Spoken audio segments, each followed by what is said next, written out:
Manika?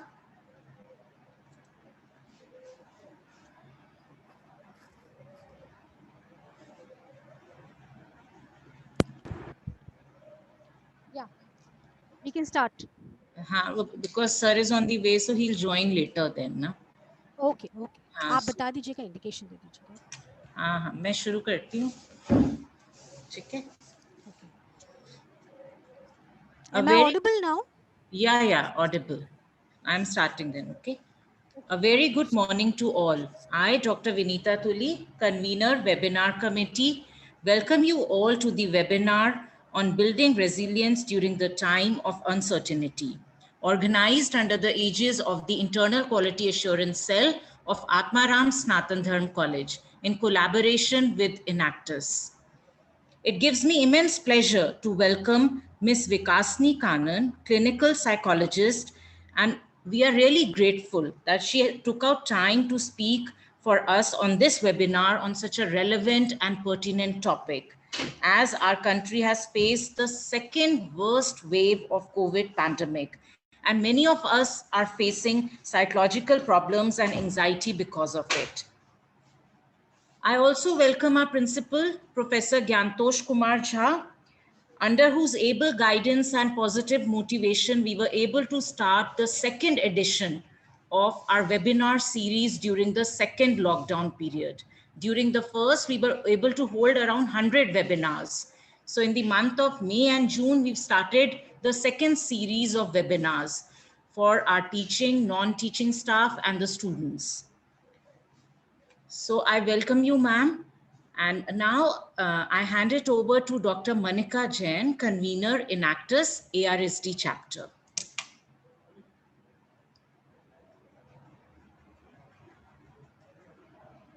Manika, not audible. Yeah.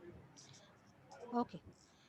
A very warm welcome to all of you, and thank you, Vinita, for handing it over. I welcome Principal Sir also, and all my heartiest thanks to him for allowing us this opportunity. I start by introducing our speaker for the day, Ms. Vikasini Kannan. She is an RCI licensed clinical psychologist and a certified special education teacher working with children with special needs. Ms. Kannan specializes in psychometric assessments and psychotherapeutic interventions for mental health. Her work has been published in Indian Journal of Psychology Science. She is currently working as a psychologist with Wish to Fly Consultancy and running her private practice as well. She has previously worked with Your Dost, Generation India, Utsaha Psychology Clinic, My Tutorials, and Youth India Foundation. Ma'am has conducted awareness and training workshops for students, parents, teachers, and professionals on a wide range of topics such as managing anxiety, work-life balance during pandemic, mental awareness for youth, etc. She is also an ardent art lover and Kathak artist and is an empaneled artist with the prestigious Indian Council for Cultural Relations ICCR Government of India. We welcome you, ma'am. Before I hand over the podium to ma'am, I would invite one of our Enactus core team members, Ms. Anushka Bharadwaj, to share a few lines on the topic. Anushka, over to you, beta. Good morning, one and all. So, I'm gonna. Anushka, a little louder, beta. Okay. Louder. Yes, ma'am. So, I'm gonna present a piece which I wrote about a month ago when the situation was real bad. I'm not saying that it's good right now, but it was much worse then, and it was becoming hard to find positivity in in any form. So, here's to it. वक्त है गुजर जाएगा बिखरा हुआ सब संभल जाएगा mask उतर जाएंगे काम चल जाएंगे सरकारें बदल जाएंगी वादे नए आएंगे शायद 2-4 अस्पताल और बन जाएंगे पॉजिटिव रहो यार हर लड़ाई लड़ पाएंगे और ये झूठे दिलासे कब तक साथ चल पाएंगे हम ना अब हर रोज हार रहे हैं झूठी उम्मीदों पे हम सच नकार रहे हैं ठीक तो सब होगा पर वो जाने वाले आएंगे क्या कांच की तरह बिखरे परिवार ये सब भूल पाएंगे क्या? अरे वो देख भी नहीं पाए जाने वाले को आखिरी दफा। वो लड़ रहा था, क्या कर रहा था नहीं पता। और शिकायत किससे करें? वो जाने वाले सिर उठे हैं। एक उम्र लगेगी जुड़ने में, अंदर तक टूटे हैं। पर फर्क इंसान और कांच में इतना तो है, इंसान को फिर जुड़ने का मौका मिलता तो है। बिखरा तो यहाँ कौन नहीं है आज, पर पतझड़ के बाद बाग फिर खिलता तो है। एक अरसे बाद जब आज की बात की जाए, बेशक हर अंत तक लड़ती जान याद की जाए, पर वो हौसला भी मिसाल बने जो हम सब में बाकी है। टूट कर भी जो कुछ बचा वो फिर जुड़ने को काफी है। So that's all what I wanted to say. Thank you so much for being such patient audience. Thank you. Thank you, Anushka. I guess some of us, or most of us, have been through the similar feelings during this second wave of pandemic. And this is what Ms. Vikasini is going to resilience time of uncertainty. To you, Vikasini, ma'am. Thank you so much. Thank you for having me to speak on such a important topic. And I believe that is my responsibility as a mental health professional to educate and help the community through such webinars. And thank you to Enactus and ARSD College for organizing this for your students and the community of Delhi University. I'm really glad to be a part of this. And I'm going to present my screen. So I have a small PPT to get to this topic. All right. So of course, very, very warm welcome to all of you and very good morning. I hope you're all doing well and keeping safe.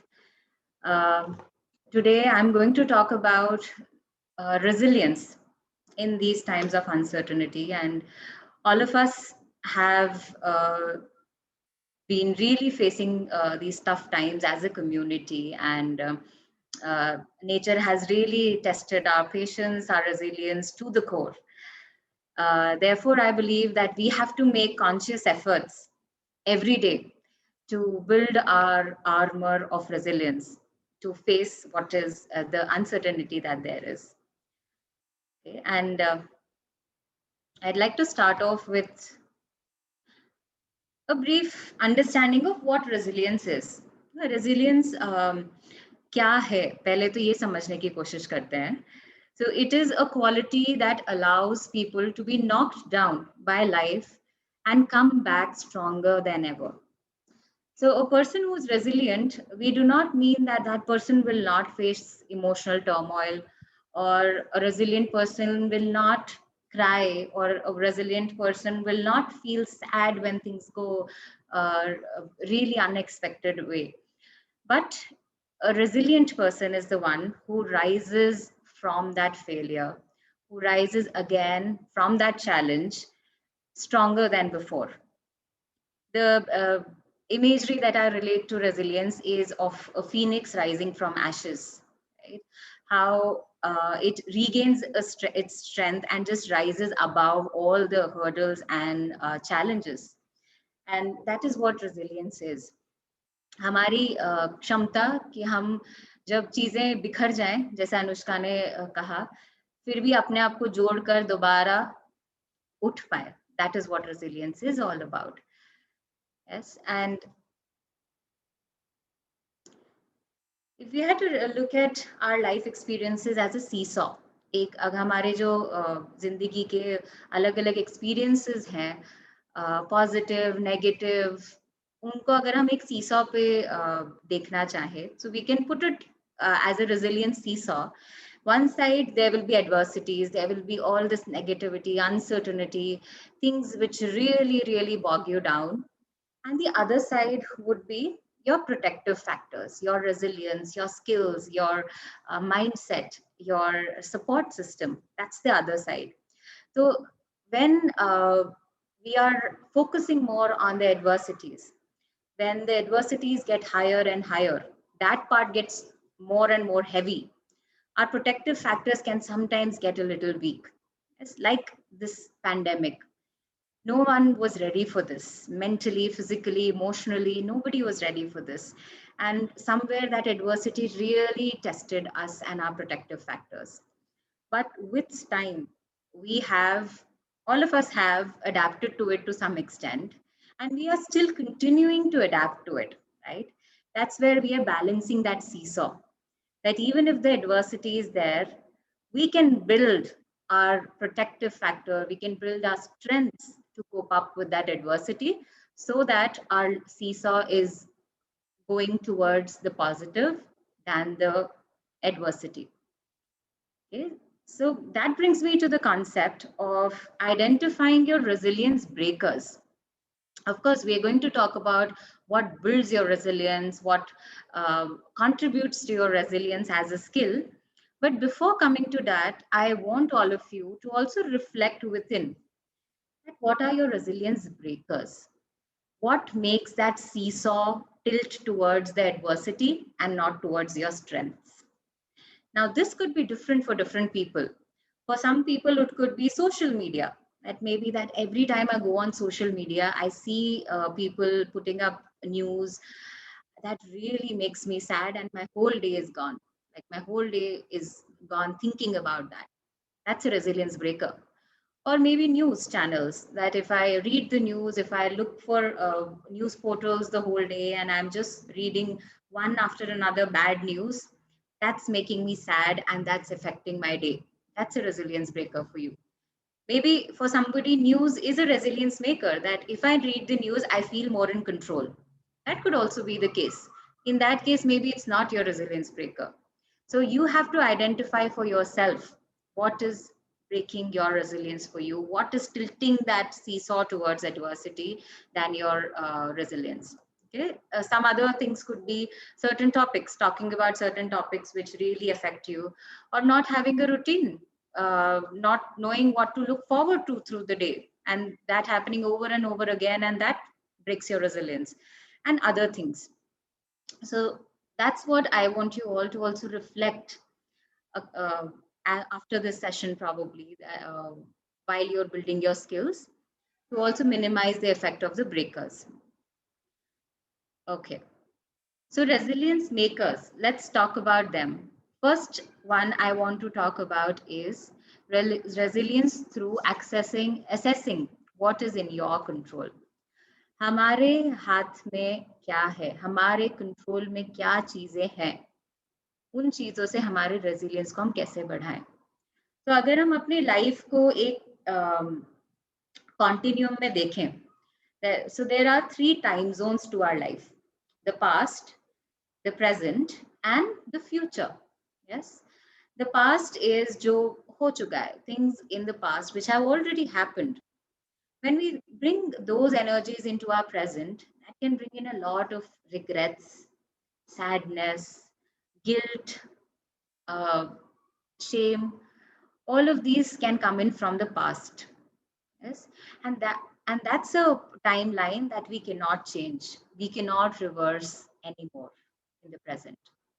The other extreme is the future, कि आगे भविष्य में क्या होगा. What if this happens? What if that does not happen? What if something happens to me? What if something happens to somebody else?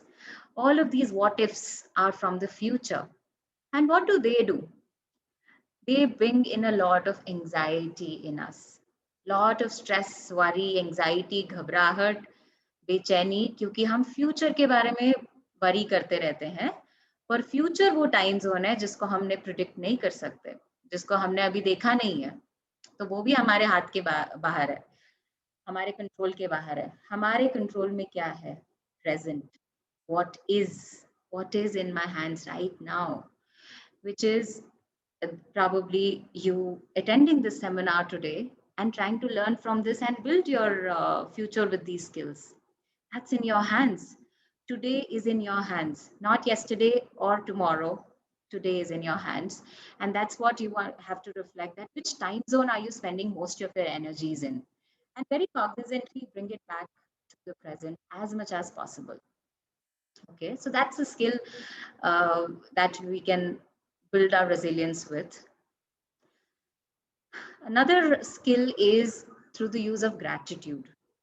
Gratitude, I'm sure all of you have heard this word, that we say count your blessings. अपनी जिंदगी में जो अच्छी चीजें हो रही हैं उसको याद करना कितना जरूरी है ना. एंड ऑफ कोर्स आज के पैंडेमिक के काल में बहुत चीजें इतनी अनसर्टन है और हमारे कंट्रोल के बाहर है, तो कभी कभी सिर्फ वही चीजें याद रह जाती हैं. That probably my exams got postponed. I don't know what's going to happen to my exams, or I don't know what's going to happen to my career, or my friend is facing this adversity. What do I do? So many things are out of our hands, and that can make us feel so helpless a lot of times and increase our and maybe we start focusing on more on the negatives and the bad things of our lives. But there will always be something, one thing at least a day which you can be grateful for, one thing which can help you remember the positives of your life in spite of all that is happening around. Yes, and gratitude is one of the most powerful emotions that we are capable of developing.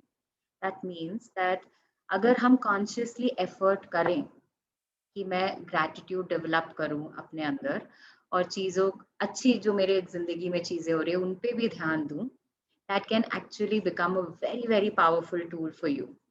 And lots of researchers over many, many years have shown that gratitude, when people who practice gratitude regularly, have a very, very good quality of life. Their quality of life really, really improves. Okay, so this is a skill that you can build, and I'll just tell you very briefly how you can do that.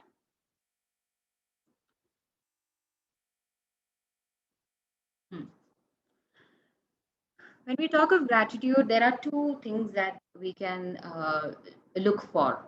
What are the things or people or situations that we are grateful for? And why are we grateful for it? The what and the why. So it could be a small little thing like, I'm grateful that I had a very good lunch today because it really made me feel nourished and happy. Or I'm grateful that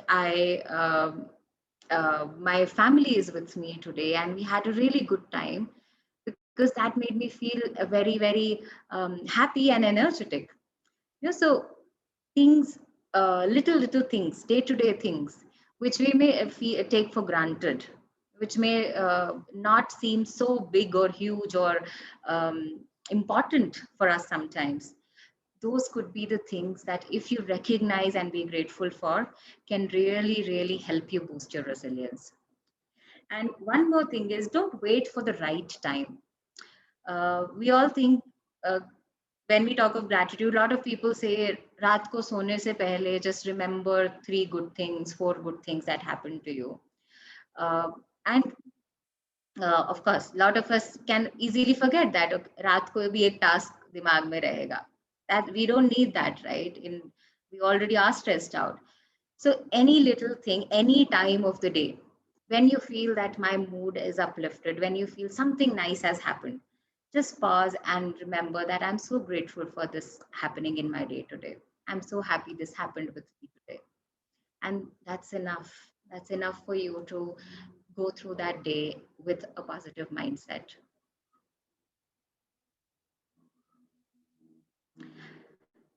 Next is resilience through self-talk. The way we talk to ourselves makes a huge difference in how we end up feeling, how we tackle situations. When we talk about other people, if somebody comes to us and says, I have this problem and I'm really in a fix, what do I do?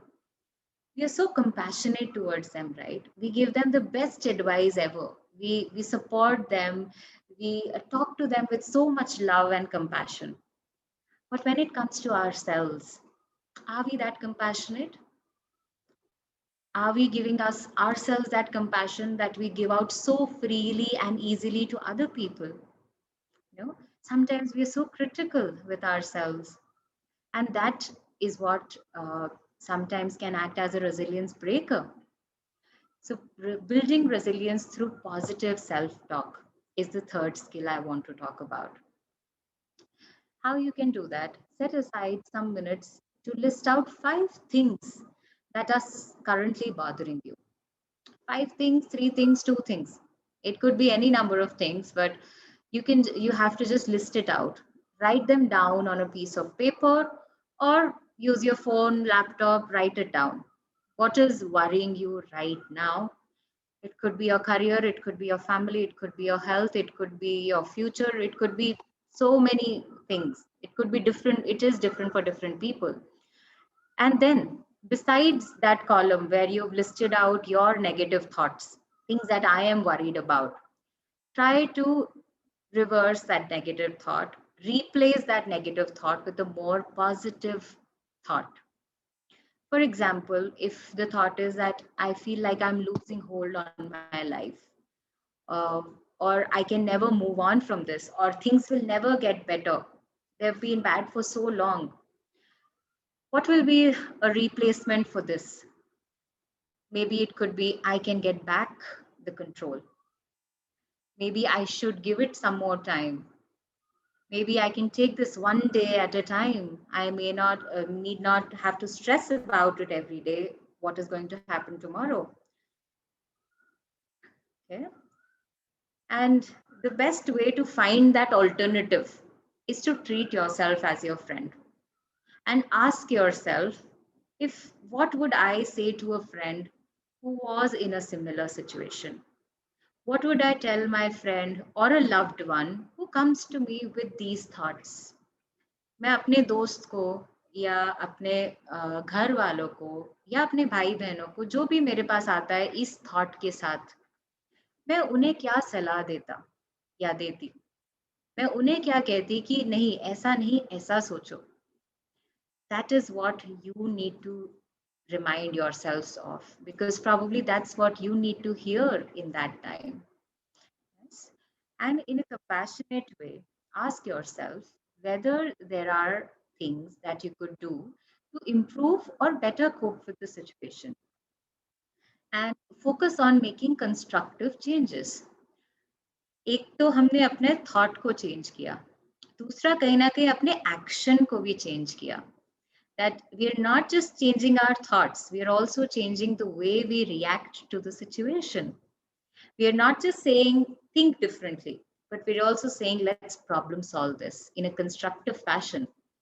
That if right now I'm feeling worried about my future, that then I change my thought that okay, I'm going to take it one day at a time.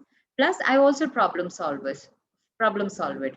Is there something in the present that I can do to build my skills to help me in the future?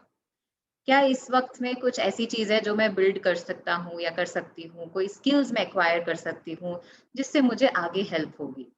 So we are doing like a two-step process, not just changing our thinking and trying to be optimistic and positive about things, but we're also working towards making that self-talk a reality. Okay. So this is the third step, and this is the fourth step, which is resilience through finding meaning. Now, I really love this quote by he's a psychiatrist and a survivor, or a Holocaust survivor, Dr. Viktor Frankl. He says that those who have the why to live, they can bear almost any how. Yes. So if we have that why, that meaning, What does my life mean to me right now? What is the purpose of my life? We can always figure out the how if we know that why. And Viktor Frankl was basically he was a very well-renowned doctor, psychiatrist who was caught in the concentration camps during the World War, and he's written this wonderful book called Man's Search for Meaning, where he tracks his journey in the concentration camps and how staying amongst people, amongst death and misery, he still survived that. How did his journey of survival in spite of all that chaos around him is what that book is all about. So what he says is that if you figure out what are you going to do after this ends, when I come out of this, when I come out of this, what is going to be my driving force? Or even while I am in this, what is my driving force? For him, when he comes out of it, the concentration camps, his why was that I translate my book, my notes into a book.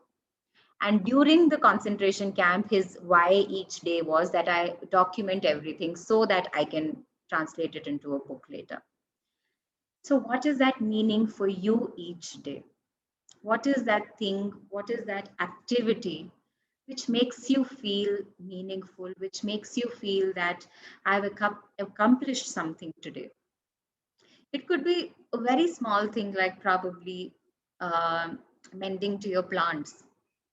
Um, it could be something which is altruistic, volunteering work, or helping out somebody in the house, or building your skill as you go along the day. So, having a routine and finding meaning in that routine can help you. So, what they say is that when you have a predictability, when you have that certainty in all of that uncertainty through a routine, it can really help you feel a little more driven than usual. Yes. तो अगर हमें पता है कि आज उठकर मुझे क्या क्या काम करना है, मेरे आज जो मेरे पास घंटे हैं पूरे दिन के, उसमें मैं क्या क्या कर सकती हूँ और क्या क्या मेरे कंट्रोल में है, अगर हम उस उद्देश्य के साथ उठें, उस मोटिवेशन के साथ उठें, that can really make a difference. Okay? And altruism and volunteering work, of course, can add a lot of meaning to our lives. I'm sure a lot of us have helped our friends and family members, helped strangers during these tough times, and that does give a sense of accomplishment, right? Given that we are doing it in balance, we are not doing it at the expense of our own mental health. So that can be really, really helpful. And a very connected point to that is resilience through people. All of us as human beings are social beings, right? We need people. We cannot be alone, and we cannot survive all of this by ourselves, a lone warrior. We are not that. We are a species who has always survived as a group. And that's where it is important that we keep our support systems close to us. Maybe not physically, but emotionally.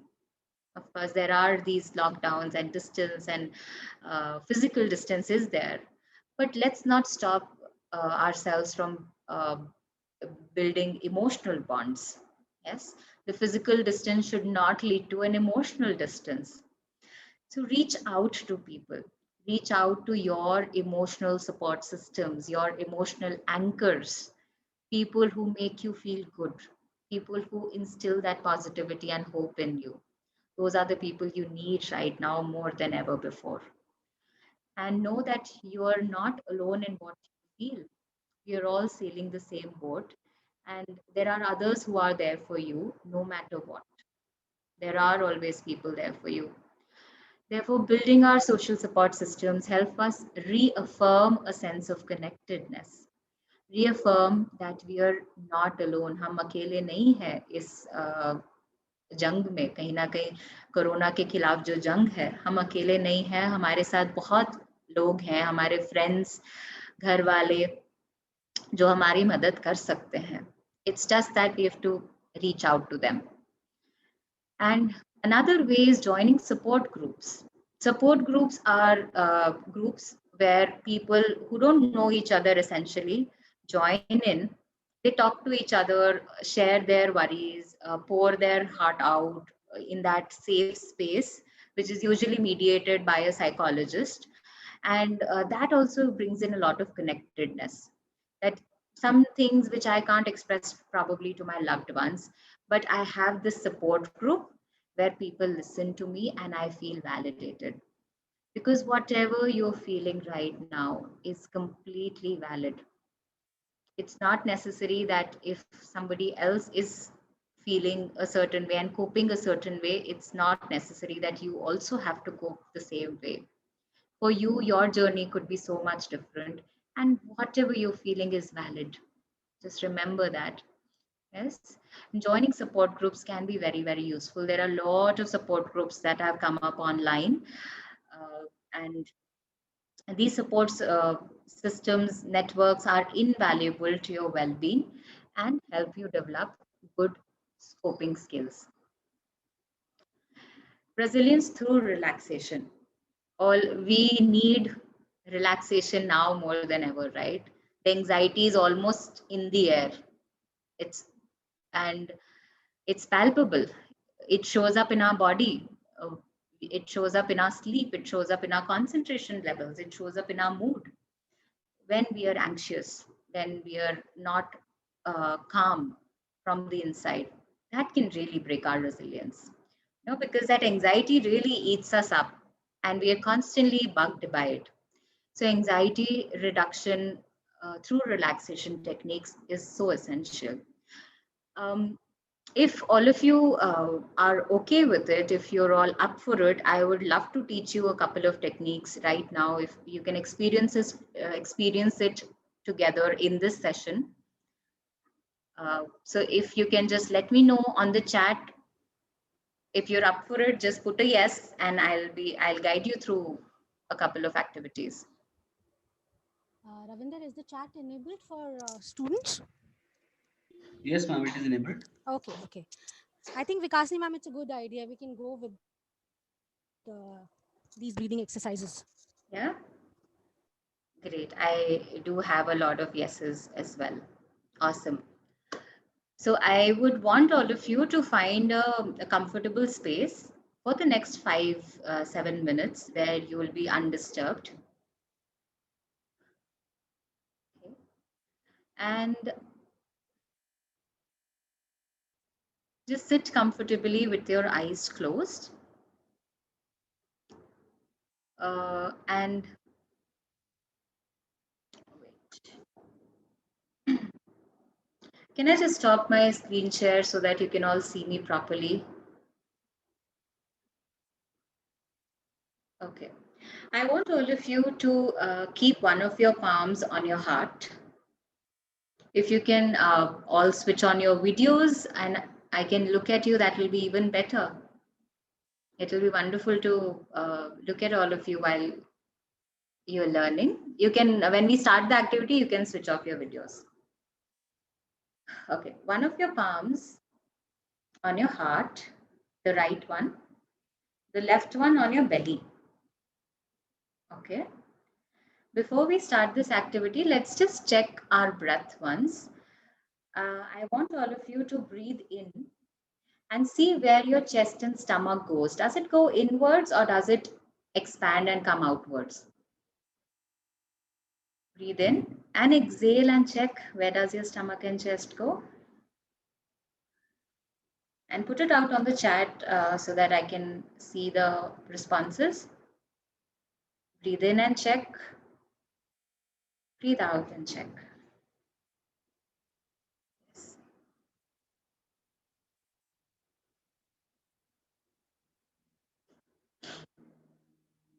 When you inhale, what happens? When you exhale, what happened?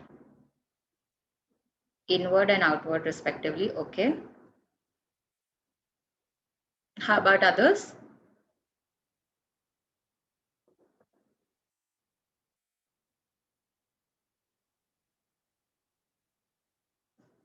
Same. Inward, outward. Okay.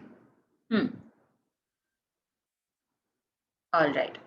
So one thing that I would want to mention here is our lungs are like a balloon, right? So when we breathe in, when we fill in air, it should essentially expand.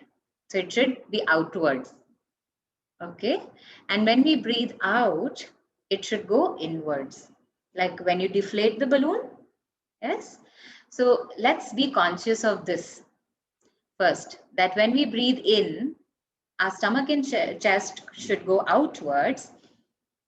And when we breathe out, it should go inwards. Okay. So those of you who had it reverse, just be a little more mindful of it, because that's when you'll get the best results out of what the breathing practice. All right. Great. Everybody's understood this one? Can I get some thumbs up if you have?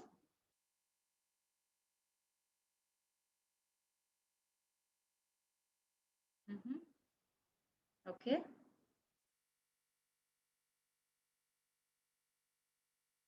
Okay. Great. Okay. Now we're going to do some reading activities. I would like all of you to just close your eyes and just keep your back straight as much as comfortably possible. And keep all your attention on your breath.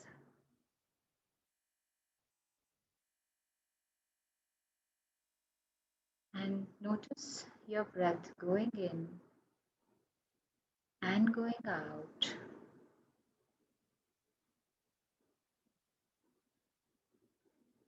If there are any thoughts coming to your mind, just let them come and let them go. Gently bring all your focus to your breath.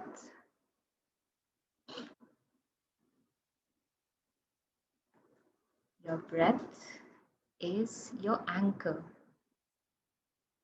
to stay in the moment, to stay grounded in the now.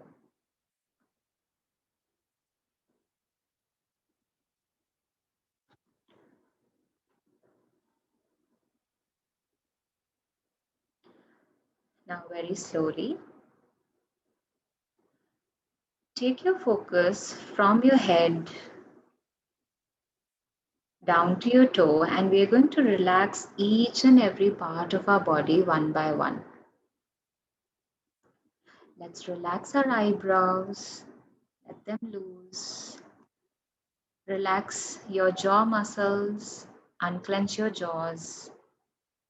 Relax your neck muscles. Relax your shoulders, just let them loose, your shoulders. Relax your chest area.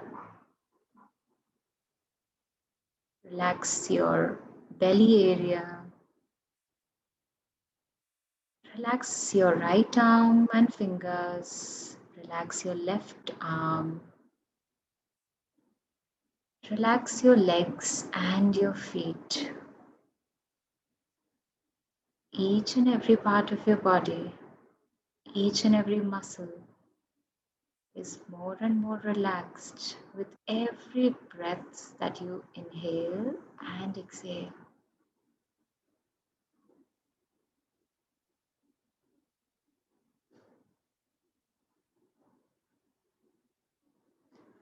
Now imagine a wooden door in front of you. A beautiful carved wooden door. And open this door very slowly and enter inside.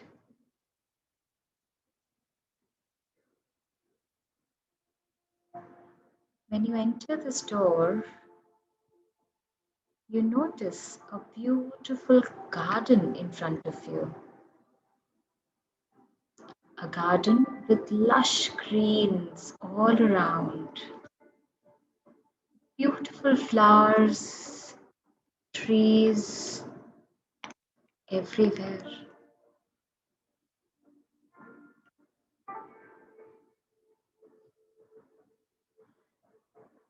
Now step into that garden and feel the moist texture of the grass on your feet. Your feet feel it on that soft grass as you keep walking in that garden. And you look up into the sky, and the sky is a beautiful color of blue and a tinge of pink, yellow, orange. There are lots of birds flying around in the sky, chirping around you. Hear them chirping, singing.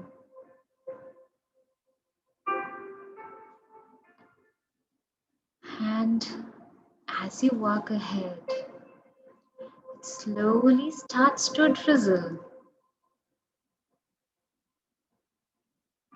Feel the droplets of water touching your skin and making you more and more relaxed with each touch. Tiny droplets of cool water, raindrops falling on you.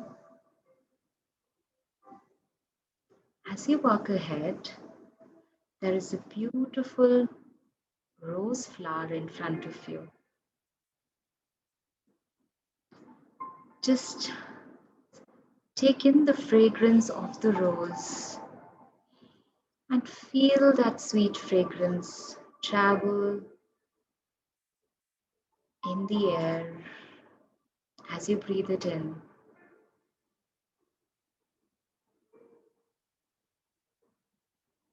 Walk ahead and you arrive near a big, beautiful apple tree.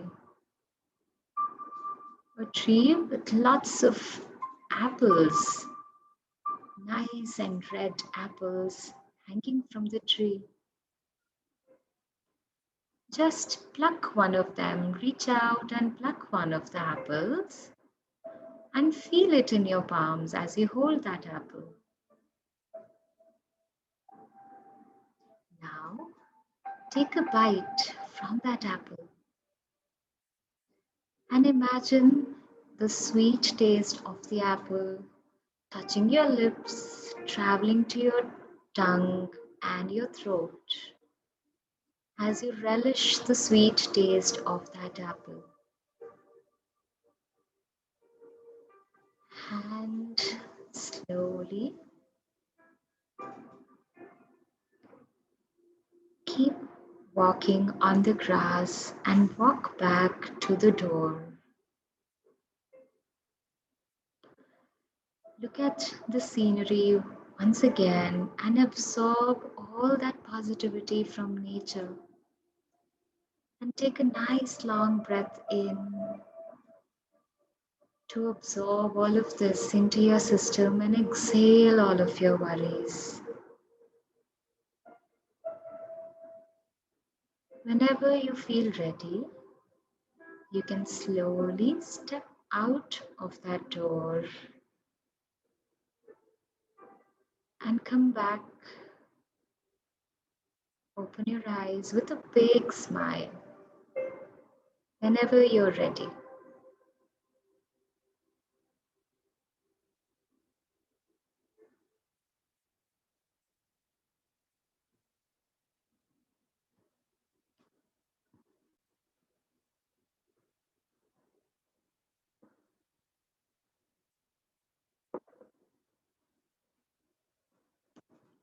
Is everybody back?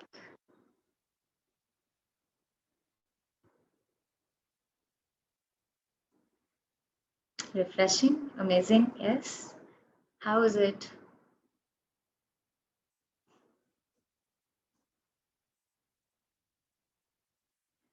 Okay, so what we did two techniques. If anybody wants to share their experiences, the chat is open.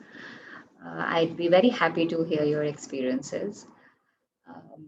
So we did two things. We first did the breathing, which was just sitting with your breath, not trying to change it, not trying to change your thoughts, but just being with your breath and experiencing it in the moment.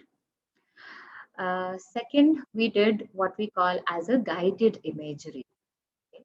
It's also a wonderful, beautiful technique which you can use, comes in very handy whenever you have, say, a couple of minutes to refresh, you have some time to relax.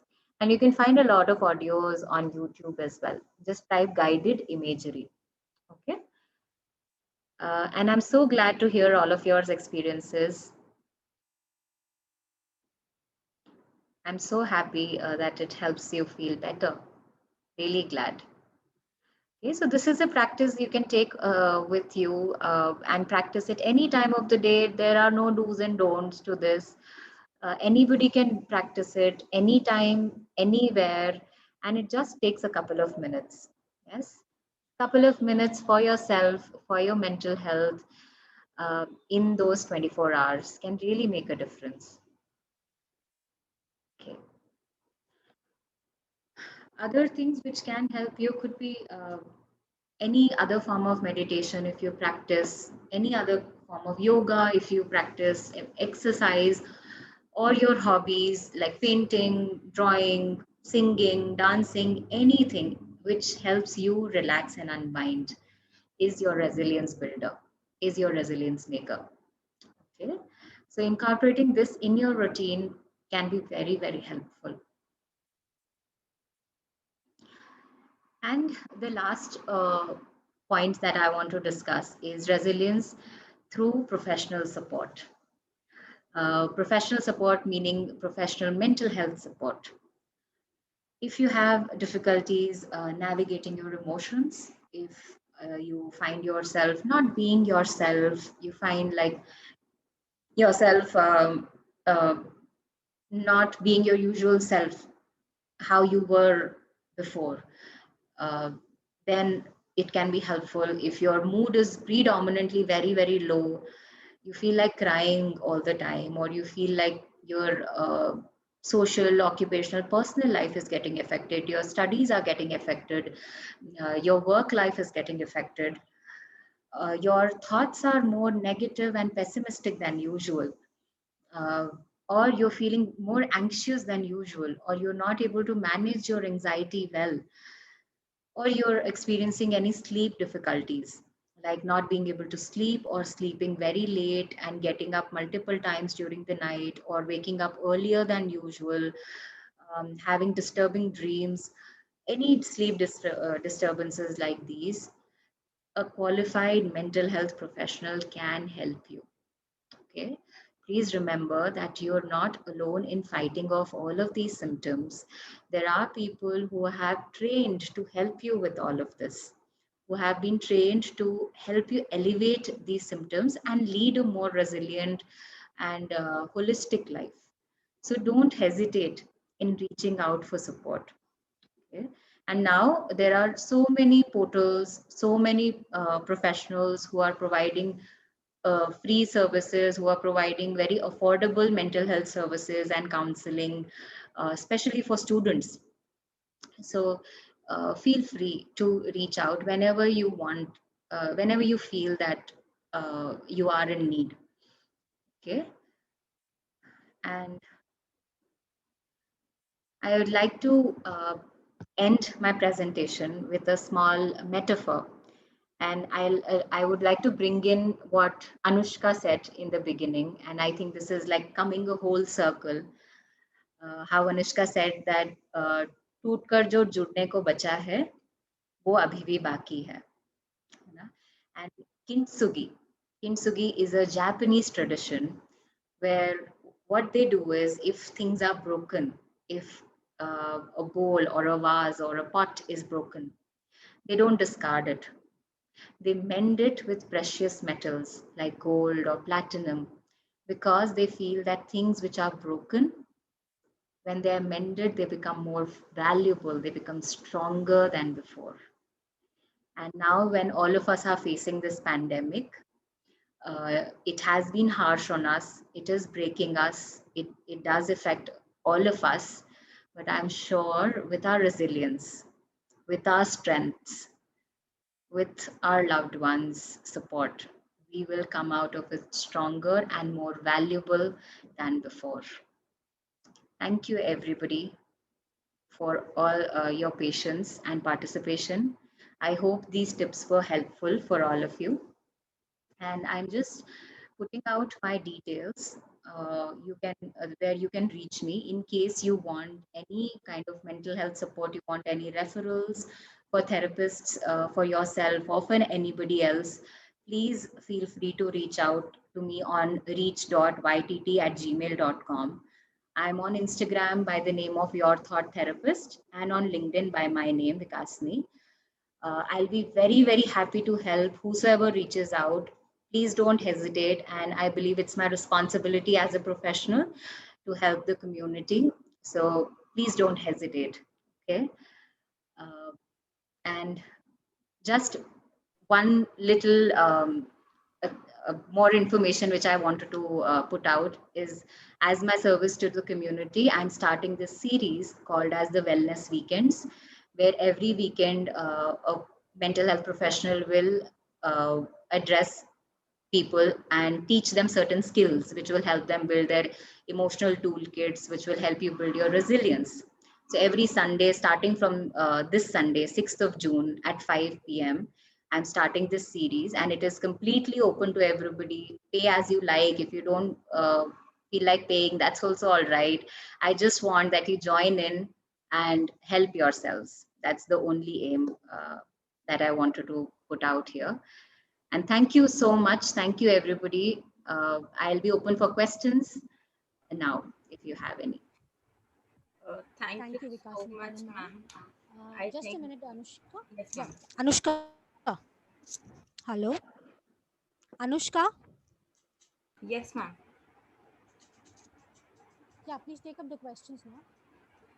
So the chat box is open for the questions, and by the time people start asking, so I'll begin. So, ma'am, one thing I wanted to ask was that when we are on the journey of going from a certain thought of negativity to positivity, so is it that we are forcing an emotion on ourselves which we are not actually feeling? Like we are feeling a certain emotion and we are taking external help to change our mindset to think in a different way.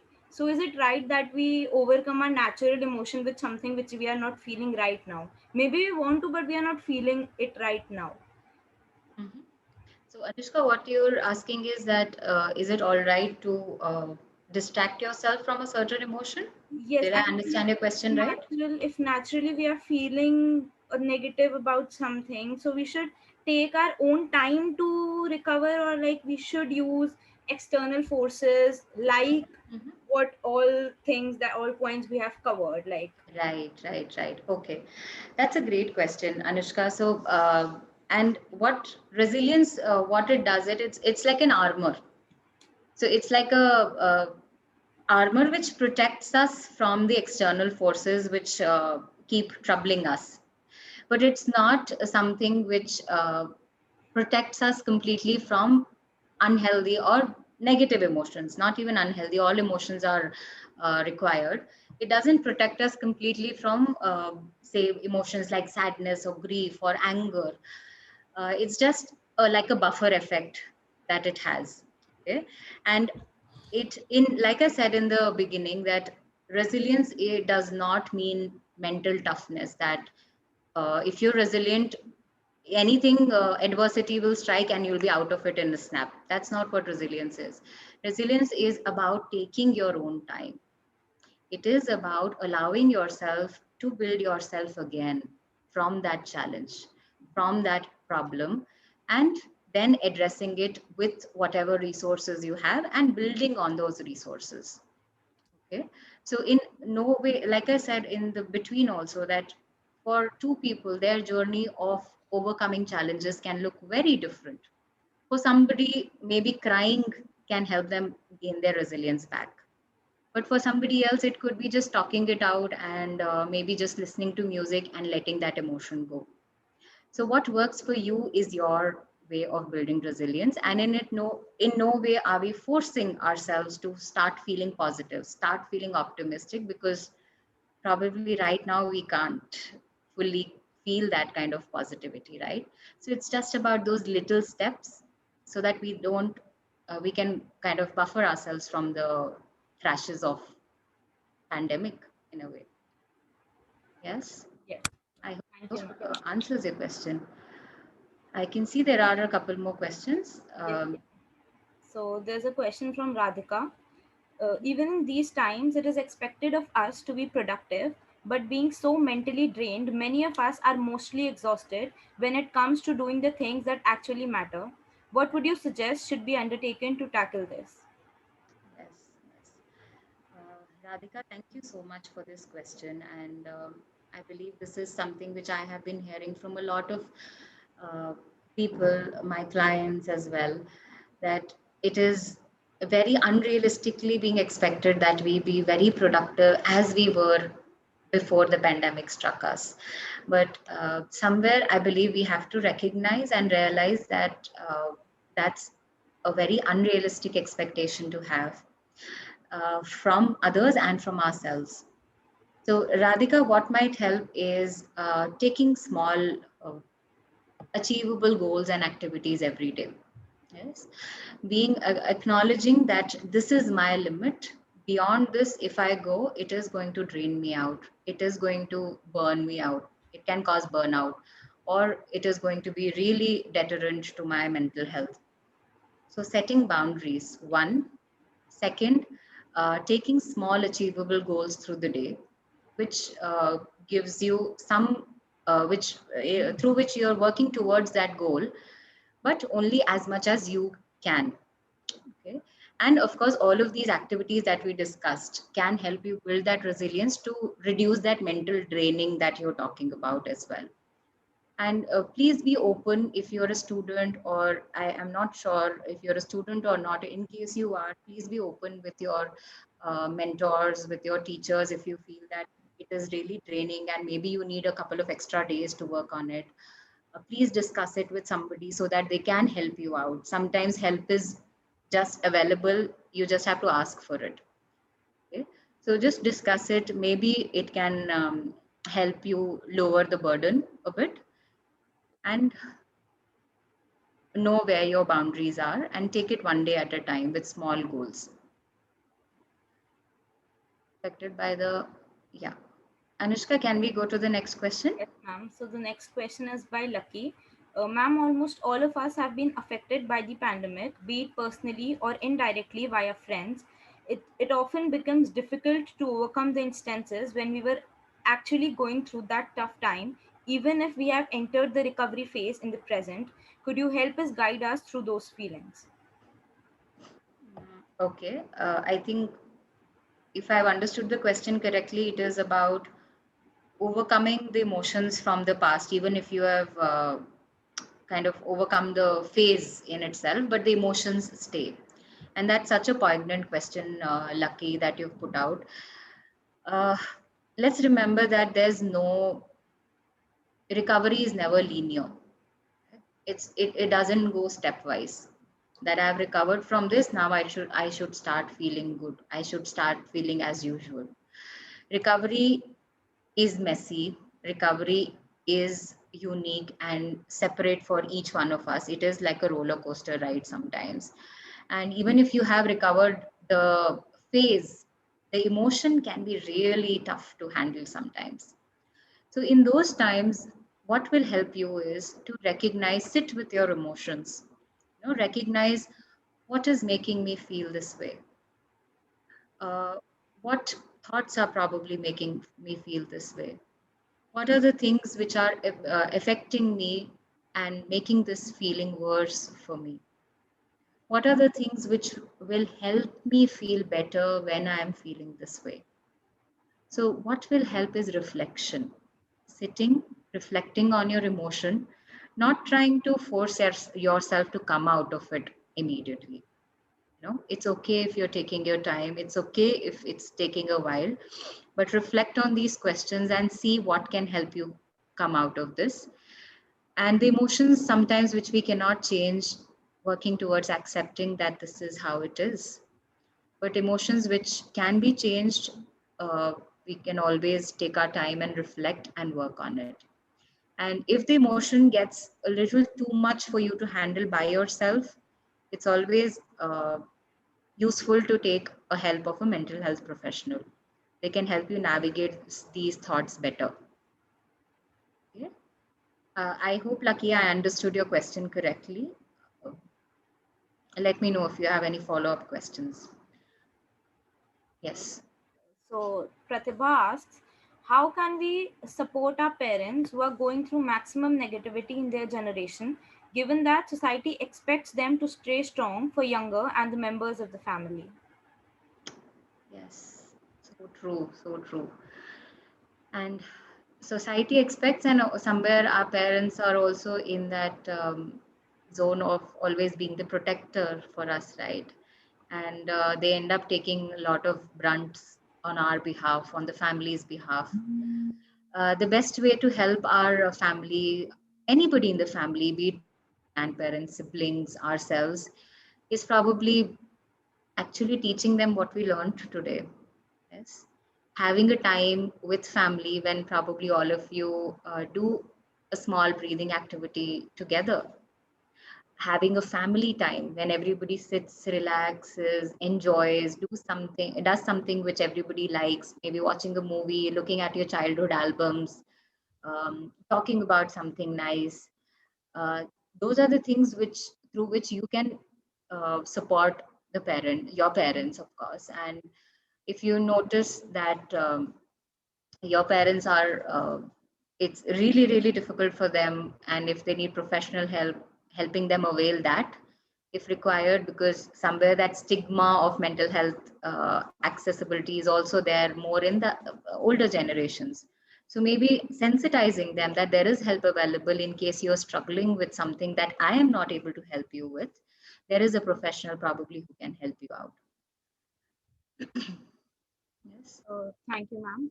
Sudipto is asking, does building resilience towards all that is happening imply that we are suppressing our emotions and moving forward without knowing our actual emotions properly?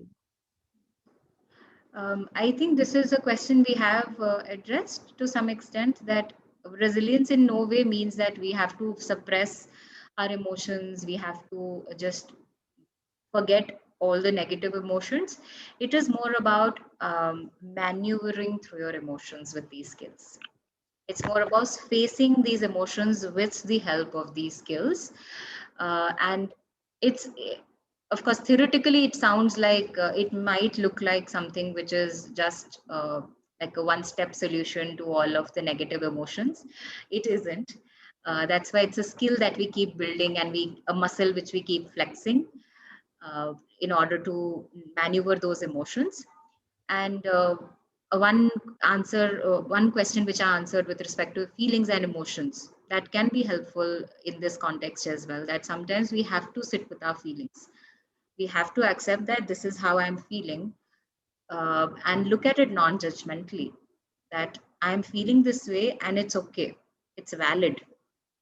Just because maybe my friend isn't feeling the same way in this same situation doesn't mean that I shouldn't be feeling this way. So my feelings are completely valid. Now, how can I help myself go through this better?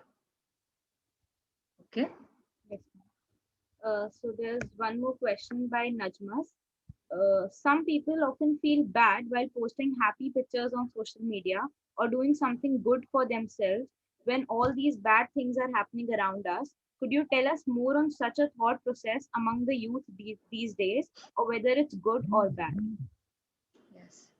Uh, Absolutely. That guilt that all of us feel to try that I shouldn't be feeling happy when things are so bad outside. That guilt is very, very prominent. I believe in all of us. I too have felt the same exact way, that while everything bad, so many bad things are happening, or so many unfortunate things rather are happening, uh, I should be in that sadness and grief, and not be happy all the time, right?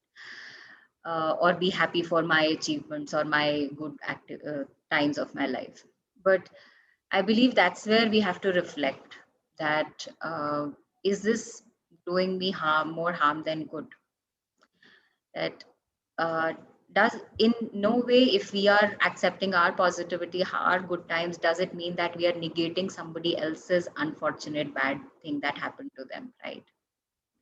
We are still in the pandemic, still empathizing with each other, but in no way would uh, decreasing our positive experiences help that person feel better. Rather, when we are positive and taking care of ourselves, we can probably help the other person better, right? You cannot pour from from an empty jar. So you have to take care of yourself in order to help somebody else who might be facing a tough time. So positive experiences which are helping you fill that jar, which are helping you re-energize yourself, may not be also bad. But if you feel some, of course, that doesn't mean that we become very apathetic to somebody else's condition and still talk about, that concept of toxic positivity. It's okay, everything is fine, don't worry, come out of it, listen to a happy song, you'll be fine. That might be a little toxic, but being there and supporting them while supporting yourself, that could be useful. That could be helpful for both you and the other person. Uh, so Aditi is asking, sometimes we realize that we were wrong in the past, and taking those things into consideration, we try to be more careful in the present. But do you think that every time we shouldn't be applying our experiences in the present because circumstances could be different this time and even people we are dealing with? So how to take an appropriate decision then? Okay. It's a very subjective question. So I'll try to answer to the best of my abilities with the information that I have. That you're right, Aditi, when you say we learn from our past, and it's great that you look at your past as a learning experience. Yes. And in spite of what happened, if you're able to look at it differently and pick out the learnings from it and apply it to the present, that always comes in handy. Sometimes it doesn't work out in the present, and that's okay. We learn from it again. That's what life is about, to keep learning. Yes. And dealing with certain people, circumstances, it'll be completely subjective. So, what can help you make a decision is looking at the pros and cons of things. What is, how will this be advantageous for me, or how will this be disadvantage for me? And weigh the pros and cons, not just quantitatively but qualitatively. Which side weighs higher, which side is more as compared to the other? That can help you take a balanced decision, I believe. Uh, Thank you so much, ma'am. I don't see more questions in the chat box, so I think we can Okay. move ahead. I'd like to call Manika ma'am for the vote of thanks. Ma'am, please. Thank you, Anushka. Okay. Thank you, Vikasni ma'am. It was quite an insightful lecture and discussion on this topic. I think we learned used to resiliency, so time continuum, very helpful tool in building this resilience, and especially like guided imagery part. That was very refreshing, and I'm sure we could imbibe it in our lives on a day-to-day basis and have some happy moment to look forward to in a day. Thank you very much for your beautiful take. I mean, it has always been a pleasure to hear you. I would also take this opportunity to thank our principal sir, Professor Gyanatosh Kumar Jha, for giving us this wonderful opportunity to learn to counter these hard times. It was quite unfortunate that we could not hear from him because of his commitments, but Sir has always been a guiding force and inspiration to better ourselves every next time. We also thank Dr. Vinita Tuli for planning and coordinating this webinar with Team Enactus. Ma'am, your guidance has been invaluable in making this event a success. Thank you, Ravinder, for your technical support. Thank you, dear participants, because without you, this event would have been meaningless. Thank you, all of you. Until we meet next, stay at home, stay safe, stay healthy. Thank you. Thank you, Ravinder.